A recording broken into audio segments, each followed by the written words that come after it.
Je vais vous présenter brièvement la structure et le fonctionnement du FC3R. Et puis ensuite, je vais présenter certaines de nos réalisations dans le cadre des missions qui nous ont été confiées.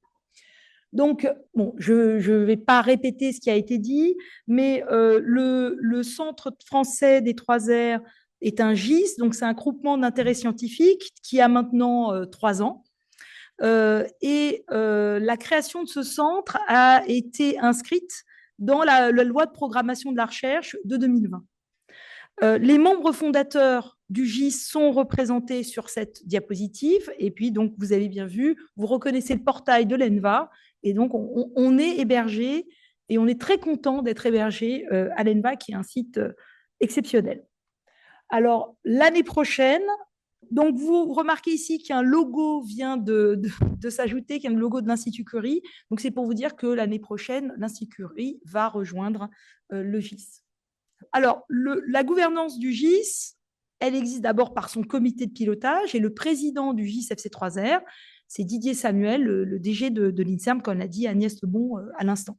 Et vous avez sur la droite l'ensemble des représentants de chaque membre fondateur qui siègent au sein du COPIL. Pour pouvoir travailler, c'est très bien d'avoir un COPIL parce qu'ils vont arbitrer et vont nous donner, nous autoriser à faire des différentes actions, mais finalement, le GIS arrive à fonctionner grâce à son équipe opérationnelle que j'ai l'honneur de diriger. Et là, je vais passer quand même quelques minutes, peut-être pas minutes, mais secondes, pour vous présenter cette équipe. Donc, tous les membres de l'équipe opérationnelle sont présents aujourd'hui. Ils ont un collier bleu ciel. Donc, vous pouvez les repérer rapidement. Donc, je vais présenter donc l'ordre est un peu par ordre alphabétique. Donc, Doris Lou Demi qui va présenter tout à l'heure un projet qu'elle pilote et qui est responsable des appels à projets. Susanna Gomez qui est responsable des formations et pas que, parce qu'il y a le périmètre central et puis tout le monde a plus de missions que ce qui est écrit sur le papier. Marc Lebert qui est désigné à l'ingénierie de projet. Stéphane Dorschner qui est notre web master, alors on dit web, enfin bon, sans lui, le site web n'existerait pas. C'est un génie. Laurence Ledeux, assistante de direction, et Emeline Deslandes, qui nous a rejoint il y a quelques semaines, qui fait le suivi financier des appels à projets, et Véronique Legrand, qui est responsable de la communication. Alors, pour fonctionner, on a besoin de 2 comités extrêmement importants. Le comité scientifique, qui aura pour mission d'évaluer les appels à projets et les short notes, j'en parlerai par la suite. Ce comité scientifique est présidé par Audrey Ferrand. Et vous avez sur la droite un peu l'ensemble des représentants, des participants de ce comité scientifique. Et vous voyez qu'ils sont... c'est un comité scientifique extrêmement éclectique. Donc, il y a des spécialistes de la modélisation, des spécialistes dans le domaine de la toxicologie, différents spécialistes de méthodes substitutives, de modèles animaux vertébrés, invertébrés et d'éthologie. La quatrième entité du GIS, c'est le Conseil d'orientation et de réflexion, qui est une sorte de think tank, en bon franglais, qui est un conseil qui va pouvoir donner des conseils stratégiques au COPIL, mais également réfléchir, analyser et étudier différentes questions et par le biais de groupes de travail. Ce corps est présidé par Louis Schweitzer et vous avez la composition qui s'est affichée sur cette diapositive. Donc, il y a des représentants des sciences humaines et sociales, des représentants de la société civile et entre autres des associations de protection des animaux ou pour la recherche non animale, et différents scientifiques, si on considère que les SHS ne sont pas des scientifiques, ce qui n'est pas le cas, donc de sciences dures. Je ne veux froisser personne. Je vous présente ici très brièvement les thématiques des 4 groupes de travail du corps, donc formation, référentiel, indicateur et sévérité. Et après ma présentation, chaque coordinateur des groupes de travail vont vous présenter le fruit de leur réflexion. Alors, j'ai quand même mis quelques diapos sur les 3 R. Bon, je pense que tout le monde voit à peu près ce que c'est, Mais je pense que c'est quand même important de poser un peu les bases et les fondements du centre 3R. Et le fondement, c'est l'éthique animale en fait l'évaluation éthique sur peut-on utiliser, quelle est la recevabilité de l'utilisation d'animaux et de produits d'origine animale à des fins scientifiques. Et donc, l'éthique, alors moi, je ne suis pas philosophe, donc si je dis des bêtises, vous pourrez venir me voir à la pause. Donc, l'éthique est une réflexion argumentée en vue du bien agir, et donc c'est la science du gris. C'est jamais noir ou blanc. C'est essayer de prendre la meilleure décision possible. Et ce cadre éthique est souvent représenté sous la forme d'une balance qui est l'analyse coût-bénéfice. Alors, l'idée dans cette évaluation éthique, c'est de diminuer les coûts pour les animaux qui proviennent des procédures et de leurs effets, et également des conditions d'élevage, du transport, etc. Pour que cette recherche soit éthique, que ce soit recevable, il faut que, en parallèle de la diminution des coûts pour les animaux, il faut augmenter les bénéfices pour la société et la science en général, en générant de nouvelles connaissances scientifiques et également en améliorant la santé et la sécurité des humains et des animaux. Donc, les 3 R le principe des 3 R est un principe éthique qui fixe les lignes de conduite pour l'expérimentation animale. Et finalement, les 3 R qui sont remplacés, réduire, raffiner, sont plutôt associés au bien-être des animaux. Et donc, je fais un petit aparté sur les 3 R, juste pour que vous ayez tous la même compréhension des 3 R, en tout cas aujourd'hui dans cette salle. Donc, les 3 R, la manière d'aborder ce principe, ça commence toujours par une question et une hypothèse scientifique. Donc, on commence par la science. Et une fois qu'on a une question scientifique, on se pose la question de quel est le meilleur modèle pour répondre à cette question scientifique. Et donc, est-ce que je peux remplacer ou pas l'utilisation d'animaux? Ce qu'on entend par remplacement, c'est toutes les méthodes expérimentales qui n'impliquent pas d'animaux vivants. Alors, par animal, on définit l'animal comme étant un vertébré ou un céphalopode. Donc, c'est une définition réglementaire de l'animal. Il est considéré comme le remplacement relatif, qui est l'utilisation d'un vertébré et de forme larvaire de vertébrés, est considéré comme du remplacement, et on l'appelle ça du remplacement relatif. Donc, c'est quand même des animaux, mais ils ne sont pas protégés par la loi. Et puis, là, je veux faire un point qui est extrêmement important, et Doris Soux vous en parlera par la suite, c'est également réfléchir au remplacement des produits d'origine animale, comme le sérum de veau fœtal, le matrigel, les anticorps, etc. Et donc, l'idée là, ce n'est pas de dire je fais des organoïdes, donc je n'utilise pas d'animaux. Si j'utilise du matrigel, j'utilise aussi des animaux. Donc, il n'y a pas le monde du vitro contre le monde du vivo, c'est d'une manière globale. Il faudrait essayer de s'affranchir d'utilisation d'animaux. Donc, si on ne peut pas remplacer, il faut absolument réduire. Et donc, réduire, c'est utiliser moins d'animaux pour atteindre le même objectif scientifique. Donc, ce n'est pas une réduction pour une réduction, c'est une réduction en ayant la même qualité de résultat. Oui. Enfin, le dernier, c'est raffiner, qui est le prérequis de toute expérimentation animale. Donc, c'est minimiser la douleur, la souffrance et augmenter le bien-être des animaux. Alors, je reviens sur mon petit schéma de l'évaluation éthique. En fait, respecter les 3 R, c'est très bien, et garantir le bien-être des animaux, c'est bien, et ça ne suffit pas pour rendre la recherche animale éthique. Et pour la rendre éthique, il faut rajouter de la qualité, de la validité scientifique, et c'est pour ça que nous, on pense que dans le centre 3R, on a mis la robustesse, la reproductibilité et la qualité scientifique comme étant au centre des 3 R. Donc, on parle des 3 R plus de qualité scientifique. Alors, donc, quels sont les objectifs principaux du centre? C'est fédérer tous les acteurs de la recherche autour du principe des 3 R. Donc, pour l'instant, vous avez vu, j'ai écrit EPST, université, industrie, privée. Donc, pour l'instant, ils ne font pas partie du GIS, mais comme l'a dit M. Pinon, c'est en réflexion. Et puis, optimiser, c'est-à-dire promouvoir une recherche de meilleure qualité. C'est ce que je viens de vous dire. Donc, par rapport pour fédérer le monde de la recherche autour des 3 R, je voulais faire un petit point avec vous sur le fonctionnement et l'écosystème dans lequel le FC3R évolue. Donc, le FC3R, bien sûr, va interagir avec les organismes de recherche publique, les agences réglementaires et les universités, mais également interagira avec les entreprises de recherche privées et les financeurs. Et puis, vous avez au bas de ce tableau, évidemment, le personnel de recherche, chercheurs ITA, étudiants. Mais le FC3R interagit aussi avec les sociétés savantes, les différents conseils de réflexion éthique, le CNREA, la CNEA, différents réseaux nationaux qui sont sous la forme de GDR ou de réseaux nationaux des SBEA, etc., et des associations professionnelles comme l'ASTAL, le GERCOR et l'OPAL. Voilà. Le FC3R aussi interagit avec la société civile et les associations pour la recherche non animale, et également avec l'Europe. Et nous faisons partie d'une action COST qui regroupe beaucoup d'acteurs des 3R en Europe.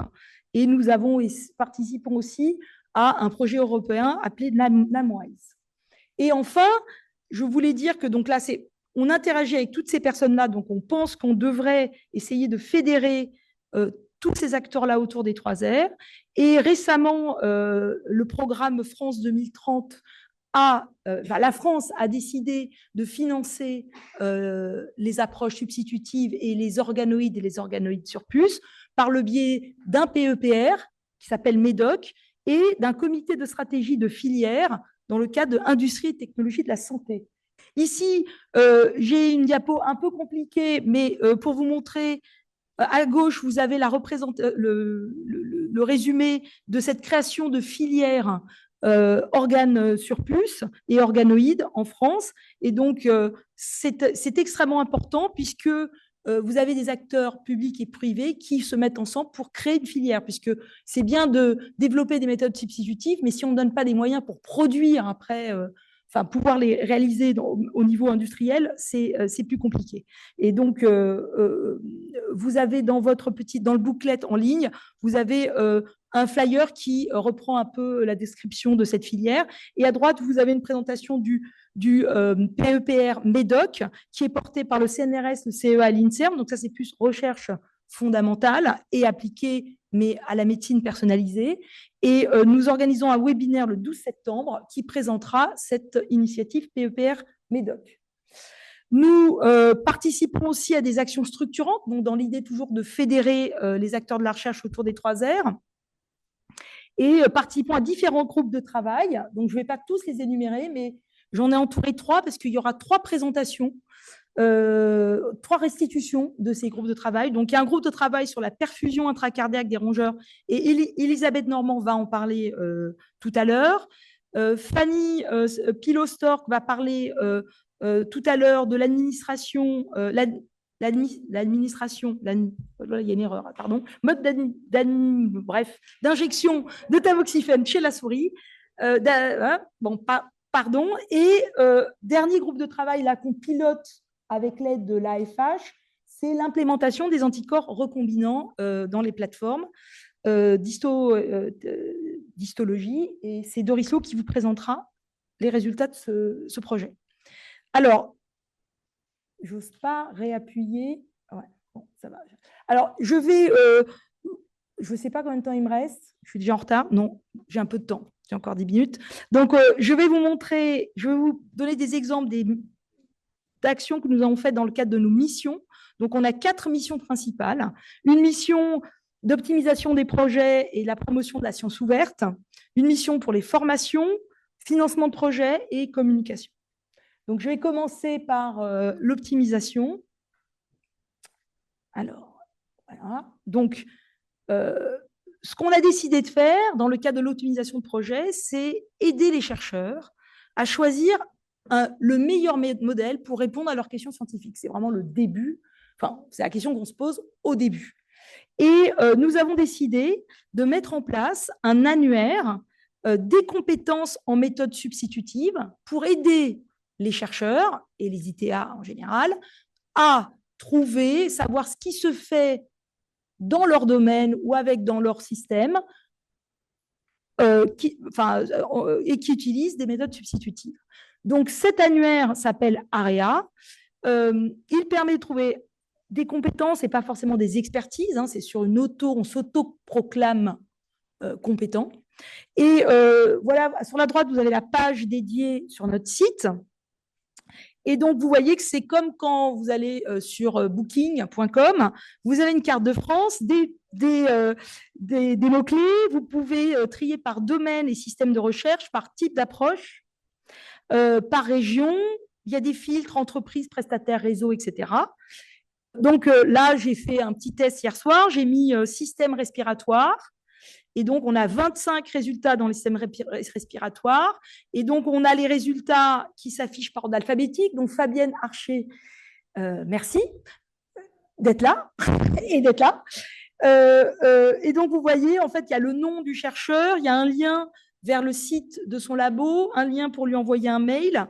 Il y a les domaines qu'il étudie, les mots-clés qu'il a choisi de mettre, le type d'approche, le type de cellule et l'espèce d'origine des cellules. Donc, Fabienne travaille dans un labo INRAE, donc elle utilise des cellules humaines et bovines. Et donc, vous pouvez très facilement, en cliquant dans figurer dans l'annuaire, remplir un formulaire. Ça vous prend 5 minutes maximum. Donc, on a 330 entrées et on vous invite à bien sûr, figurer dans cet annuaire si ce n'est pas déjà le cas. Deuxième optimisation, alors là, c'est plus un accompagnement stratégique. On a lancé il y a un an une enquête sur le recours aux approches substitutives en France.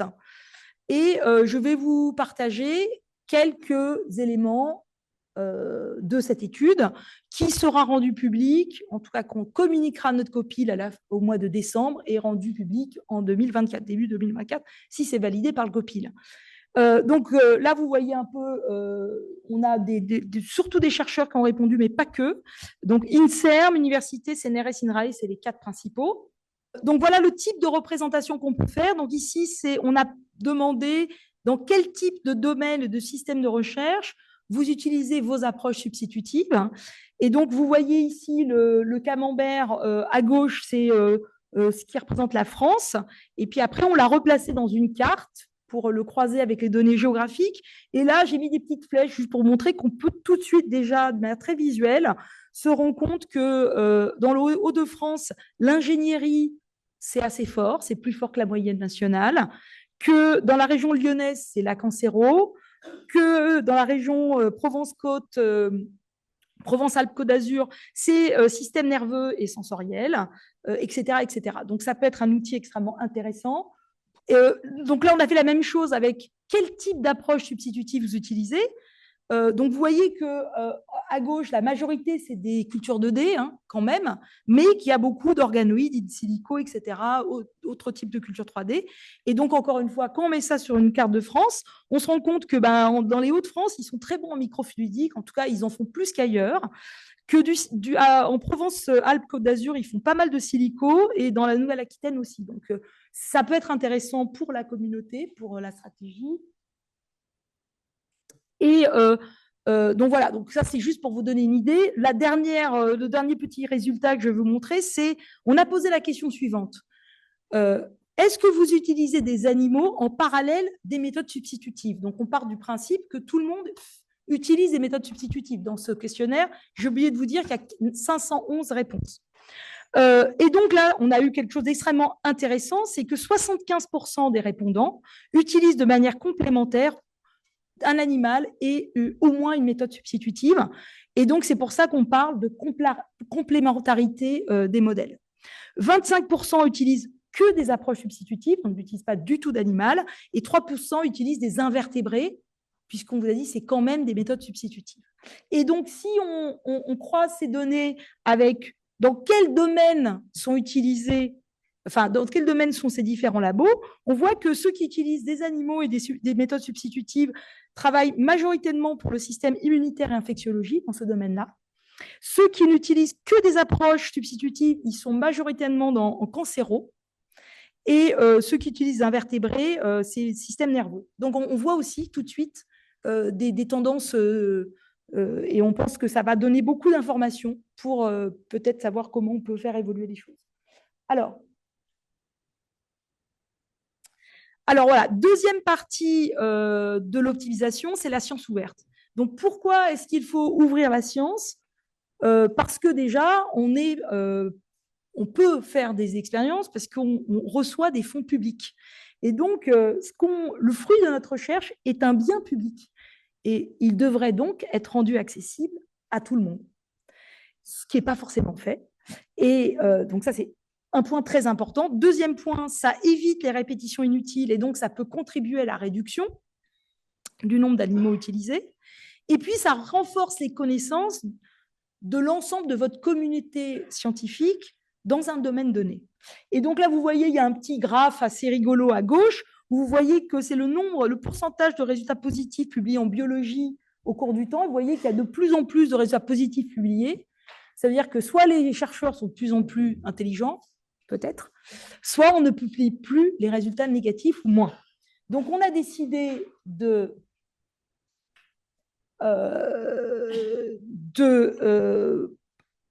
accroître la transparence, la reproductibilité, la qualité des résultats, ainsi que l'éthique, en mettant en place une plateforme qu'on a appelée ShortNote, qui donnera de la visibilité à tous les résultats non partagés et non publiés, qu'ils soient positifs ou négatifs. Alors, brièvement, je vais vous expliquer comment ça fonctionne. Les ShortNotes sont des articles très courts, rédigés en anglais, 2000 mots de figure.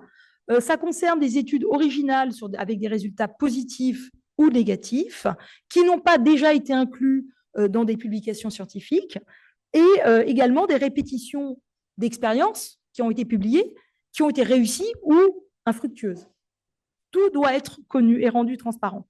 Ça concerne les études utilisant des animaux, mais également les études n'utilisant pas d'animaux, puisque souvent on utilise des produits d'origine animale dans ces études-là. Alors, une fois que vous soumettez en ligne votre short note, c'est un peu comme quand vous soumettez un article. Ensuite, votre short note est évaluée par au moins 2 experts scientifiques sur 4 critères qualité, rédaction, figure, protocole et conception expérimentale, mais pas du tout sur la nouveauté et l'impact scientifique. Donc, on doit rester très factuel. Aucune expérience complémentaire n'est demandée. Une fois que la short note est acceptée, si c'est le cas et qu'elle est validée, on lui attribue un DOI, on dépose la short note sur HAL et sur notre site, ce qui donne de la visibilité aux travaux et également permet de citer ces travaux dans des études. Alors, voilà pour l'instant à quoi ressemble. On a créé une page qui s'appelle la librairie des short notes.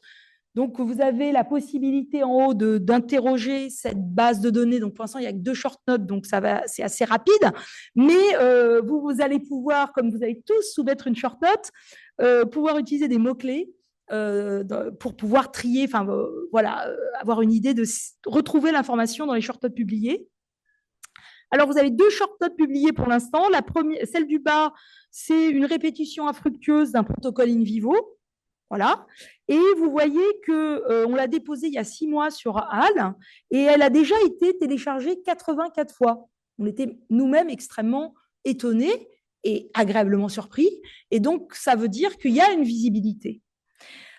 Sur la gauche, vous avez une short note qui a été acceptée il y a 4 jours. Donc, voilà. Et c'est une étude in vitro qui concerne la mécanobiologie de la fusion, bon, peu importe, et qui comporte des résultats positifs et négatifs. Donc, pourquoi vous devez soumettre une short note? D'abord parce que c'est très rapide à écrire, parce que ça va aider vos doctorants pour la rédaction de leur thèse, parce que c'est des productions scientifiques et qui devront être inclus dans votre CV et pour votre évaluation, qu'elles sont citables, donc ça va permettre d'améliorer votre visibilité scientifique et aider à la construction de manière générale de la connaissance au sein de votre communauté. Donc ça, c'est le côté un peu altruiste, mais voilà. Et en plus, c'est gratuit. Et alors, en plus, c'est gratuit. Et finalement, là, on a été extrêmement content, c'est qu'on pense vraiment, nous, que les short notes, c'est des valeurs ajoutées en termes de sciences ouvertes et d'éthique animale. Et on œuvre pour qu'elles soient prises en compte pour l'évaluation des chercheurs, des ITA et des étudiants, et également pour l'évaluation des projets par les financeurs, puisque les financeurs attendent à ce qu'il y ait un bon reporting des travaux qui ont été faits, et des institutions. Et donc, l'INSERM, il y a 3 semaines, a publié une charte de la science ouverte et recommande la publication de vos résultats dans les short notes. Donc, on était très content d'avoir ce soutien institutionnel. Donc maintenant, je vais passer à la formation. Donc là, j'ai qu'une diapo, c'est juste pour vous montrer à quoi ça ressemble. On a fait un moteur de recherche, on a une bibliothèque de tout ce qui existe en formation. C'est pas exhaustif, mais c'est relativement exhaustif. Et vous avez la possibilité de chercher des formations par type de formation, par mots-clés. Il me reste que 2 minutes. D'accord ? Donc, je vous invite à aller voir cette page. Donc, nous avons également mis en ligne un moteur de recherche 3R francophone qui va, enfin une base de ressources documentaires francophones, excusez-moi, sur les 3R. Et encore une fois, là, vous avez de la documentation 3R qui est sous forme de textes de loi, de fiches techniques, de posters, de vidéos, etc. Donc, je vous invite à aller voir. On organise des webinaires, là, j'allais vite parce que je pense que tout le monde les connaît. Et on finance la recherche. Le financement de la recherche représente à peu près 70% du budget du GIS. Donc, on a pu lancer pour l'instant 3 appels à projets et aujourd'hui, vous allez pouvoir écouter des lauréats, certains lauréats de ces 3 appels à projets que j'ai catégorisés sur cette diapositive en réduction, remplacement, raffinement et formation. Donc, voilà, donc je leur laisserai la parole par la suite. Et puis, nous avons un appel à projet ouvert jusqu'au 2 décembre sur, encore une fois, le remplacement, parce que cet appel à projet avait eu tellement de succès qu'il avait généré trop de frustration.